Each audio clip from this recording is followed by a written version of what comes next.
Muito bom dia, uma ótima sexta-feira para todo mundo, chegando com as primeiras notícias do Fluminense por aqui e tomara que seja um ótimo final de semana também. Eu espero poder dizer isso amanhã, porque sim, já é amanhã o primeiro jogo das oitavas de final da Copa do Brasil. Vasco e Fluminense, jogo de ida. A gente já devia estar naquela expectativa, naquela ansiedade para um jogo de mata-mata, para um clássico, revanche do ano passado, já nessa vontade. Mas o sentimento que toma conta, não vou dizer da torcida inteira, mas de boa parte da torcida, é de muita preocupação com a quantidade de problemas que o time vem enfrentando, as lesões e as escolhas também do Zubeldia, né? As escolhas do Zubeldia também são motivo de muita preocupação. E agora, extremamente limitado em relação a algumas peças, principalmente na zaga. O Fluminense chega para esse clássico com o seu sistema defensivo esfacelado, sem o seu principal jogador que acabou de reestrear e já se lesionou. Ontem, por sinal, a gente trouxe todas as informações sobre Thiago Silva, sobre Freitas. Quem não assistiu o vídeo de ontem à noite e puder dar um confere, corre lá porque está no ar. Só voltar no próximo vídeo, o vídeo anterior. Para quem, enfim, ficou, para quem não assistiu, para quem também ficou com alguma dúvida e queira esclarecer. Até para a gente não ser repetitivo aqui. É uma preocupação não só com a zaga, porque agora ficou meio que simples, né? Não tem muito o que inventar. Os únicos dois zagueiros que restaram foram Ignacio e o nosso bravo Igor Rabelo, que agora joga. Agora parece que vai jogar. Chegou a vez do Igor Rabelo. Lutaram tanto para contratá-lo, o treinador resistiu tanto em colocá-lo em campo, agora não vai ter muito o que fazer. Enfim, falamos bastante disso ontem, mas não é só essa a questão. Tem outro ponto muito importante aqui também. O Hulk seguirá como titular, John Kennedy volta. Vai estar à disposição. O Hulk seguirá como titular diante dessas atuações que ele vem tendo, e principalmente depois desse jogo contra o Bahia. Zubeldia vai bancar a manutenção do Hulk. Ele já deu demonstrações em outros momentos que não se preocupa muito se o torcedor está vaiando, está criticando. O Freitas talvez seja o grande exemplo disso, né? Mais vaiado que o Freitas nos últimos tempos, eu não lembro o jogador que foi mais vaiado que o Freitas em muito tempo. E o Zubeldia sustentou, manteve e está aí. E sinceramente eu não imagino ele fazendo coisa muito diferente para esse jogo, para esse clássico de amanhã, não. Teremos hoje o último treino, a preparação final, onde o Zubeldia vai definir esse time titular. Ao longo do dia é provável que a gente tenha informações, eu consiga apurar algumas informações e, claro, você vai acompanhar tudo por aqui. Ontem, o Felipe Melo, no seu canal também aqui no YouTube, mais uma vez, assim, a forma como o Felipe Melo desgosta do Zubeldia, eu estou usando que desgosta para ser gentil, né? Chama atenção. Creio que muito pelo tratamento com o filho dele, que foi emprestado, não teve oportunidade, mas também com outros jogadores que chegaram da base no CT, Carlos Sachir, não tiveram oportunidade de treinar no profissional, porque o Zubeldia e a sua comissão técnica não queriam. Daí a gente viu o Davi Schwindt sendo rifado do clube, né, praticamente convidado a se retirar, e hoje está aí. Hoje essa é a zaga do Fluminense. E aí ele fez um desabafo pesado e firme, citando outros clubes também, e eu vou trazer esse trecho aqui do que o Felipe Melo falou, sem citar nominalmente o Zubeldia, mas todo mundo sabe, detonando o técnico do Fluminense. Cagando pra base. É por isso que ao invés de ficar preocupado com o Neymar jogando pôquer no dia de folga, nós temos que nos preocupar com coisas muito mais importantes, que é a base. Parou de produzir. A nossa base parou de produzir. Nós precisamos disso. É por isso que quando um clube contratar um treinador, o clube tem que chegar pro treinador e falar assim: opa, tu vai dar moral pra base? Vai olhar a base? Porque nós temos hoje treinadores aí que estão cagando pra base. Mas nego de fora, vem o pessoal de fora, que é uma maravilha. Vamos trazer lá de fora. Tá de fora é melhor do que qualquer um da base. Eu não preciso falar nome, né? Que você já sabe quem é. Mas a gente continua aqui vendo, assistindo, conversando com pessoas. Aí você vê a base do Palmeiras. O que o Palmeiras faz? O Abel agora, no último jogo, que inclusive o último jogo do Palmeiras, pra mim foi o melhor jogo do Palmeiras no ano. O melhor jogo do Palmeiras no ano. Arrebentou a boca do balão. Foi lá em Coritiba, ganhou, passou o carro, não teve brincadeira. Colocou o moleque pra jogar o Abel. Colocou a molecada pra jogar. Não tem medo, não. Olha quanto o moleque sai da base. Olha quanta molecada sai da base, ó. Então a gente precisa dar uma olhadinha pro lado. A gente precisa olhar o lugar que está dando certo. Precisamos olhar o lugar que está dando certo. Dito isso, CBF, vamos dar uma olhadinha nas bases, vamos olhar o Palmeiras. Quer ver outra base que tem feito uma ótima temporada, um bom trabalho? Vasco. A base do Vasco tem feito uma ótima temporada. Estão brigando aí pelo Campeonato Brasileiro. Não sei, perderam pro Santos agora fora de casa, porque eu acompanho. Acaba que a base do Palmeiras é a base que chega sempre. A própria base do Flamengo. A base do Fluminense tem deixado a desejar, principalmente o Sub-20.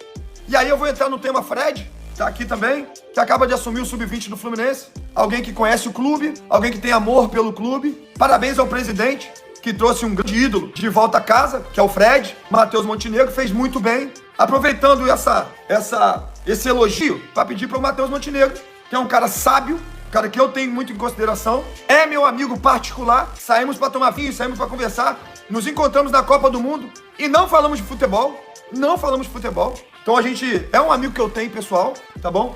Aproveitar, vai lá, dá uma soprada no ouvido do Zubeldia. Olha a base, amigo. Dá uma olhadinha na base. Olha lá o Riquelme Felipe, olha lá o Fidelis, dentre outros que a base do Fluminense tem. O Fluminense é um dos melhores clubes do mundo para revelar jogador. Então, mais uma vez, parabéns ao Matheus por ter trago o Fred. E aqui minha torcida para que o Fred possa realmente trazer de volta o DNA vencedor, principalmente para o Sub-20 do Fluminense, que nos últimos tempos tem brigado para não cair no Campeonato Brasileiro. Aí o Sub-17 está em primeiro lugar, muito bem, obrigado. O Sub-16 é o único time invicto na competição, tá na final, vai jogar a final, acho que contra o Vasco. Acho que contra o Vasco, isso aí. Sub-16 vai jogar a final contra o Vasco. E muito bem, o único time que ainda não tomou gol na competição, treinado pelo professor Daniel, na qual eu também conheço, e sou muito fã e admiro muito o trabalho do Daniel. E Sub-15 pra baixo tem... Eles chegam sempre, o Fluminense chega sempre. Chega sempre. Então é olhar pra base, Nós temos que olhar pras nossas bases. CBF, vai lá e pega, veja qual que é a melhor base que tem. Qual que é o exemplo de base hoje? Atlético Paranaense é um exemplo de base hoje. A estrutura que dá pros seus atletas. Então dá uma olhadinha lá, vai lá e conversa. Vem cá, o que a gente pode pegar disso aqui pra gente trazer pra nossa seleção de base, pro Sub-15, pro Sub-17, pro Sub-20. O que não pode é o Brasil não classificar pra Mundial, pra Olimpíada. Isso é que não pode. E aí ele faz uma ponderação ali do Matheus Montenegro, que é amigo pessoal, que é um ótimo presidente, mas ele também faz as críticas dele. Da forma dele. Quando vocês olham lá pra fora, porque lá pra fora é o melhor. Não é só o Fluminense, né? Muitos outros clubes também. Mas o Fluminense é um deles. Mas tem que perguntar ao técnico da base. E quantas vezes eu falei aqui, e eu não tenho conhecimento que o Felipe Melo tem de futebol, quantas vezes eu falei, e venho falando, batendo nessa tecla, gente, tem que ter um planejamento, tem que ter uma ideia. Isso tem que ser uma identidade. Isso deveria ser, talvez, a principal identidade do Fluminense como clube. Xerém como protagonista. Xerém como base, não é só base, categoria de base. Base do clube. É identidade. E o treinador que não quiser trabalhar com o jogador à base, não tem nem que ser cogitado. Mas não tem nem que se pensar. Você quer trabalhar? A gente tem aqui 3, 4, 5 jogadores da base. Todo ano vai subir. E esses jogadores têm que jogar no profissional. Não, pra mim não serve. Então um abraço, amigo. Porque o resultado a gente está vendo aí. Ontem o SoftScore fez um levantamento. O Botafogo é o time da Série A com mais gols de jogadores sub-20 na temporada 2026. O Botafogo tem 14 gols de jogadores sub-20.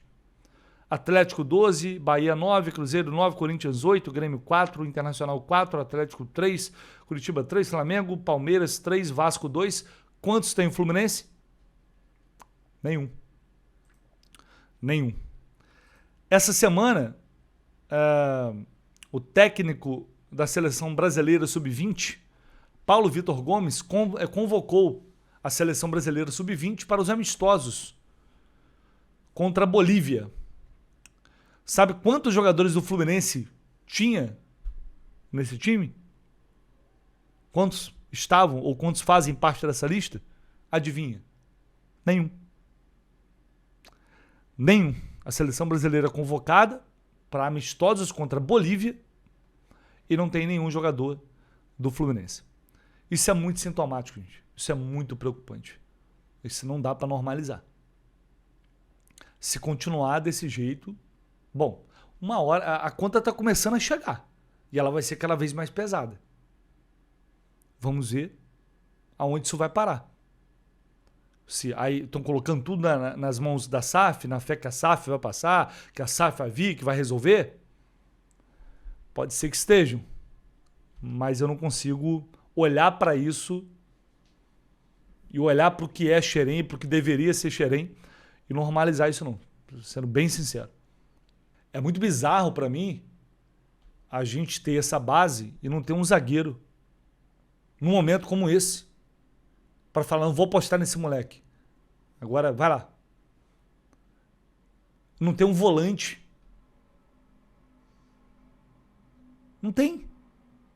Não tem. Aí o lateral tem, mas nunca vai ter oportunidade nisso aí.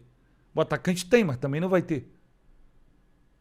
Estou querendo dizer que também é que se tivesse, não ia mudar praticamente nada. A realidade é essa.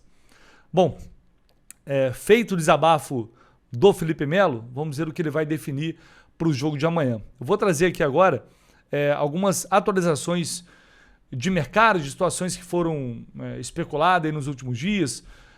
Por exemplo, sobre a possível saída do Ganso, o interesse do esporte, a notícia da ESPN. Até ontem não tinha proposta oficial, só interesse, sondagem, como ele já recebeu diversas sondagens. Imagino que ele não queira abrir mão do contrato ou pelo menos não rescindir o contrato com o Fluminense para ganhar metade, sei lá, e não apareceu ninguém disposto a bancar algo próximo do que o Ganso ganha hoje no Fluminense. Creio que seja esse o maior problema para uma saída agora no meio da temporada. E cada vez mais a situação vai se caminhando para a permanência do Ganso até o final do ano, com ele encostado e não sendo utilizado. Hoje é isso. Até falei isso numa live recente, nem o Ganso entende. Ele não sabe, ele está trabalhando, está fazendo a parte dele, mas ele mesmo não sabe. É a diretoria que não quer, é o treinador que não quer, nem ele sabe, nem ele entende. Com base em relatos de pessoas próximas a ele. Então ele vai seguir trabalhando, treinando, até que chega uma proposta oficial. Por enquanto, do esporte não chegou oferta oficial, nem a ele, nem ao Fluminense. Outra situação que também foi especulada foi o William sair do Grêmio, não vai ser mais utilizado pelo Grêmio no ano. E aí, os amigos lá da Gaúcha disseram que o Fluminense chegou a ter conversas informais ali com o staff dele. E também que o Thiago Silva teria ligado para o William, mas aí muito aquele papo, eu ouvi isso também, muito aquele papo tipo, vamos trazer você para cá e tal, vem para cá, não sei, papo de boleiro, de amigo, né? Mas, pelo que eu apurei, não passou disso, tá? Não passou disso. O Fluminense não fez um movimento de fato para contratar o William, seria um absurdo, inacreditável, né? Só para tranquilizar vocês, isso aconteceu antes dele ir para o Corinthians, e o William que não quis vir. Agora parece que ele quer voltar para o exterior de novo e tal. Então, por enquanto, não tem nada, realmente nada acontecendo, nenhum movimento institucional do Fluminense de diretoria tentando contratar o William. Só para deixar isso bem claro e atualizar um pouquinho essas situações de mercado. E tem um mercado também que não é do Fluminense, que interessa a gente, por quê? O Inter abriu negociações de internacional para contratar o Arce, que é do Independente Rivadavia, que vai enfrentar o Fluminense agora na Libertadores. E eles já perderam um vídeo. Ou seja, seria basicamente perder os seus dois principais jogadores. Ontem, por sinal, ele meteu um golaço no Campeonato Argentino. Golaço. Vem numa grande fase, estava na Copa do Mundo com a seleção paraguaia. Não tem nada certo ainda, mas o Inter está chegando com força para tentar contratá-lo. Cara, às vésperas do mata-mata com o Fluminense, se o Arce sai, seria ótimo. Mas também temos problemas maiores do que essencialmente isso. Porém, toda ajuda é bem-vinda, né? E pra gente fechar aqui, só mais um lembrete, corre lá na Foot Fanatics, porque tem o novo uniforme do Fluminense, o novo terceiro uniforme do Fluminense, todos os tamanhos na Foot Fanatics para você aproveitar. E aproveitar também nosso cupom Jornada10, é 10% de desconto. Você chega lá, coloca, mas eu já usei o meu CPF no site, não tem como usar de novo. Pega o de alguém que você conhece, de alguém da tua família, algum amigo aí, cadastra na Food Fanatics, utiliza o cupom Jornada 10. Se tiver grana, puder pagar no Pix, mais 10% e você vai ter uma diferença enorme. A camisa jogador, por exemplo, a versão jogador que é a mais cara, daria R$120 de desconto. Tem a versão torcedor também, um pouco mais em conta. Tem calção, juvenil, para as mulheres também, a versão feminina. Vai lá na Food Fanatics, o link está aqui embaixo e aproveite para você pagar com desconto. Não vai, em lugar nenhum você vai conseguir pagar esse preço aí se não for na Food Fanatics, utilizando o cupom Jornada10. A gente vai ficando por aqui e ao longo do dia, claro, voltamos com muito mais. Tamo junto, valeu!